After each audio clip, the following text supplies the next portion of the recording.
E aí, gente, tudo bem?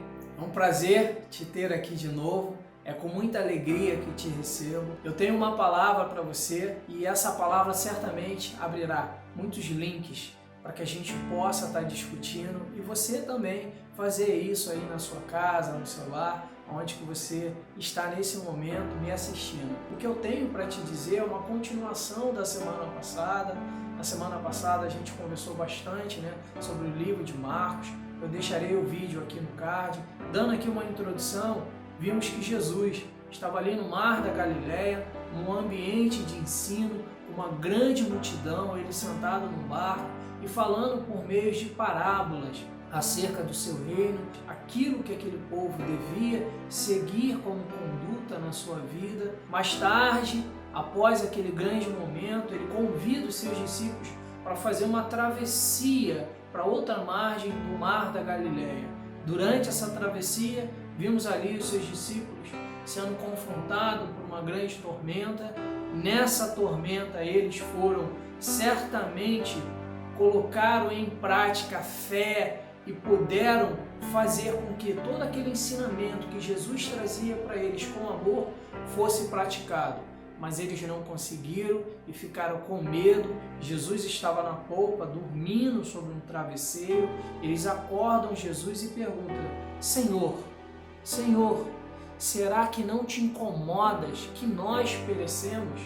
E Jesus se acorda, olha para o vento, olha para o mar e dá uma ordem para que eles fiquem calmos. E o mar fique quieto, o vento para de soprar forte e eles ficam, com brilho nos olhos, também medo, um sentimento novo de questionamento. Quem é esse homem que até o vento e o mar o obedecem? E eles fazem aquela travessia num ambiente de grande aprendizado. E talvez você esteja se perguntando: poxa, o que fez Jesus sair de um ambiente de ensino e para uma outra margem do rio? O que havia de tão importante nesse outro lugar? E é sobre isso que estaremos conversando agora. A mensagem ela foi desenvolvida no livro de Marcos, no capítulo 5. Conta a história, já no versículo 1, que Jesus, ao chegar na outra margem do rio, ele é abordado por uma pessoa extremamente atormentada. Uma pessoa que vivia ali naquela região com muito sofrimento. Há relatos na Bíblia, você pode ler aí em casa, peço que você faça essa leitura. Essa pessoa vivia nu pelaquela cidade. Ela vivia andando pela cidade entre montes e vales, entre sepulcros aonde que ele vivia, e ele passava as suas noites e dias em claro, gritando, com dor, com sofrimento. Era uma pessoa que não tinha paz. E a Bíblia fala que essa pessoa vivia totalmente atormentada. E eu não sei o tamanho da tormenta que ele sentia, mas certamente era algo muito ruim, que fazia o gadareno se mutilar, se autoflagelar. Era uma pessoa que vivia com muita cólera, muita raiva, muito rancor, um ódio que não cabia dentro do seu peito, que a raiva não era só com os outros, era com ele mesmo, a ponto dele ter a sua moradia em um sepulcro. Eu te pergunto, meu irmão, já se imaginou um ambiente como esse e ali você habitar? Pensa como a faculdade mental desse rapaz era para tornar ele preso àquele ambiente. De que forma ele pensava sobre a vida, se pensava, porque creio eu que a todo momento ele queria ceifar a sua própria vida, porque ele não aguentava mais aquele cenário de dor e de perturbação.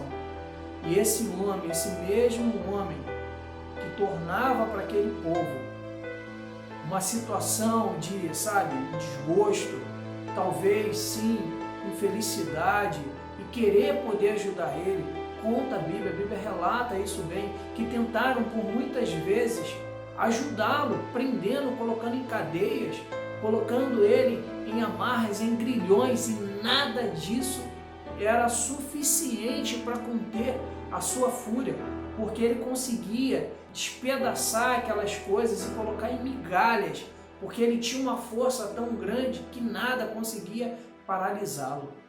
Então ele vive sozinho pelaquela cidade, perambulando, gritando, se escondendo em cavernas, em covas. De que forma ele se alimentava? Pensa, as suas necessidades, de que forma eram atendidas naquele ambiente que ele se colocava. Pois é esse ponto alto da nossa conversa. É sobre esse ponto que eu separei um texto bíblico para que a gente possa estar agora pensando e refletindo sobre essas questões. E o ponto que eu separei para você, ele está lá no livro de Marcos, como eu disse, no capítulo 5, e eu vou estar lendo aqui do versículo 6 ao versículo 9, que diz assim: Quando ele viu Jesus de longe, correu e prostou-se diante dele, e gritou em alta voz: Que queres comigo, Jesus, Filho do Altíssimo? Rogo-te por Deus que não me atormentes. Pois Jesus lhe tinha dito: Saia deste homem, espírito imundo. Então Jesus lhe perguntou: Qual é o teu nome? Meu nome é Legião, respondeu ele, porque somos muito. E eu te faço a primeira pergunta. Cara, esse homem tinha muitos motivos para não ter um encontro com Jesus. Esse homem tinha vários motivos que o tornava paralisado a ter esse encontro, mas todos esses motivos foram mais do que suficientes para que ele corresse ao encontro da onde que havia sim ali o remédio para a sua dor. Havia ali sim o remédio para aquilo que tanto o magoava, tanto o feria. E eu ouço nos dias atuais muitas pessoas falando: Wallace, eu não posso viver isso que você está trazendo para mim, porque eu tenho os meus vícios. Às vezes uma bebida, às vezes é um cigarro, às vezes é um vício que não foi revelado, mas você conhece. Quero dizer para você, aqui, debruçado nessa palavra, temos um baita de um exemplo para que você não fique mais assim, para que você se mexa, para que você fale para Cristo aquilo que tem te machucado e não deixe essa oportunidade passar. Não deixe essa oportunidade de passar e ter a certeza que só há um único caminho, e esse caminho é Cristo. Então corra, corra. Se você está aí agora entendendo o que eu estou falando, aceite a Jesus como seu único, suficiente Salvador. Faça isso e mude a sua história. Mude a sua história. Vemos aqui o gadareno, mais à frente, nesse mesmo capítulo, conversando com Jesus, sentado em uma roda, e eu fico aqui imaginando que eles estavam batendo papo.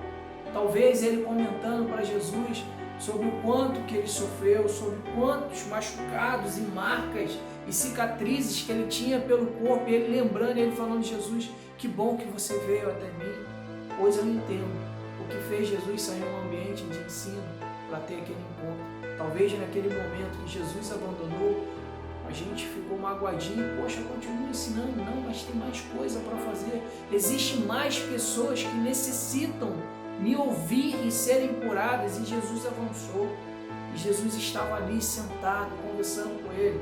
Ou talvez Jesus estava falando: olha, a partir de agora, uma vez curado, uma vez salvo, o seu posicionamento é esse. Agora a sua vida mudou, o cenário de enfrentamento é outro. Esquece, sabe, a mutilação, esquece o autoflagelo, não é isso mais que te incomoda.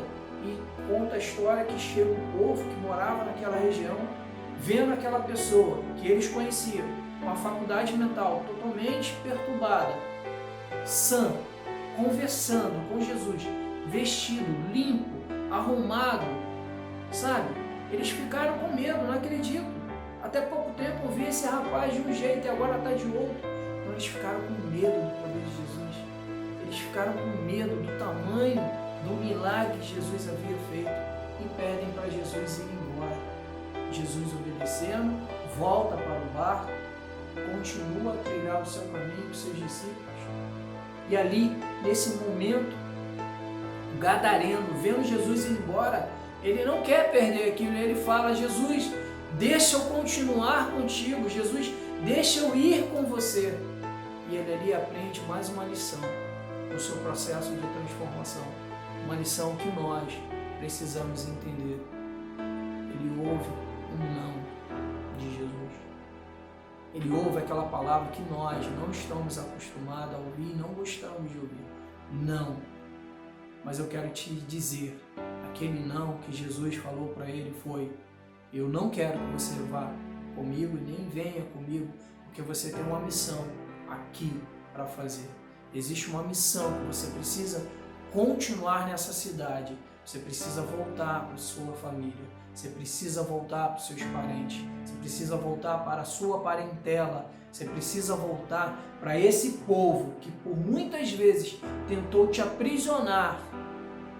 Você precisa falar para ele tudo o que vivemos enquanto estivemos juntos. Você precisa anunciar o Evangelho.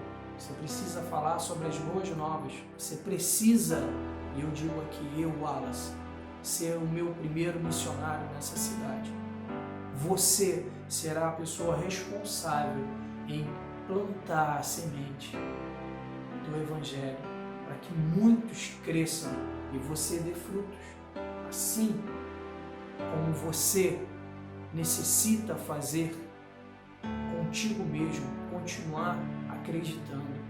E eu te pergunto, depois da gente ouvir essa linda história, uma pessoa antes endemoniada e agora uma pessoa missionária, focada, certa dos seus objetivos, você salvo, falando contigo salvo, você é capaz de anunciar esse amor? Você é capaz de continuar vivendo aquilo que Deus te treinou para fazer, tudo aquilo que você conhece, tudo aquilo que você foi preparado? Não permita que as circunstâncias, os ambientes de confronto, de medo, façam você parar. Ao contrário, continue avançando. Seja como esse gadareno, corra para Jesus e fale para Ele: Pai, está doendo, Pai, eu não aguento mais, Pai, eu preciso me apartar dessa dor para continuar anunciando o Seu Evangelho. E receba cura em nome de Jesus. Receba aí na sua casa, onde você está, nesse ambiente que você está, receba cura em nome de Jesus. Se talvez você esteja falando para mim: Wallace, eu não sou esse cara, eu ainda não sou um salvo, então seja salvo, receba agora em nome de Jesus. Receba Jesus como seu único, suficiente Salvador e mude a sua história, assim como o gadareno mudou. Mude a sua história, seja um missionário, seja um pregador da palavra de Cristo, essa palavra que tem nos curado, essa palavra que tem nos dado ânimo para os dias difíceis e tem levado a gente a acreditar que há sim um ambiente muito melhor do que esse que estamos vivendo. E por que estamos vivendo esse ambiente? Porque precisamos abandonar um ambiente de ensino, um ambiente de aprendizado, para um ambiente de prática, para um ambiente de salvação, porque há mais lá fora que precisam receber essa palavra. Então continue cumprindo o seu papel de líder, o seu papel de membro, o seu papel de servo, porque nós somos servos de Cristo Jesus. Eu quero orar por você. Pai querido, Pai amado, muito obrigado, Senhor, por essa palavra que trouxe certamente clareza para mim e para os meus irmãos. E que todos nós possamos ter coragem de continuar fazendo aquilo que o Senhor tem nos comissionado. Em nome de Jesus, eu te agradeço. Amém. E para você, meu irmão, que chegou até o final desse vídeo, eu te agradeço. Peço que você deixe o seu joinha, compartilhe com seus amigos, ajuda a gente a multiplicar essa palavra e a chegar a mais pessoas. Também não deixe de se inscrever no nosso canal, porque é através desse meio que a gente consegue estar aqui produzindo mais matéria para poder te alimentar. Graça e paz, meu irmão.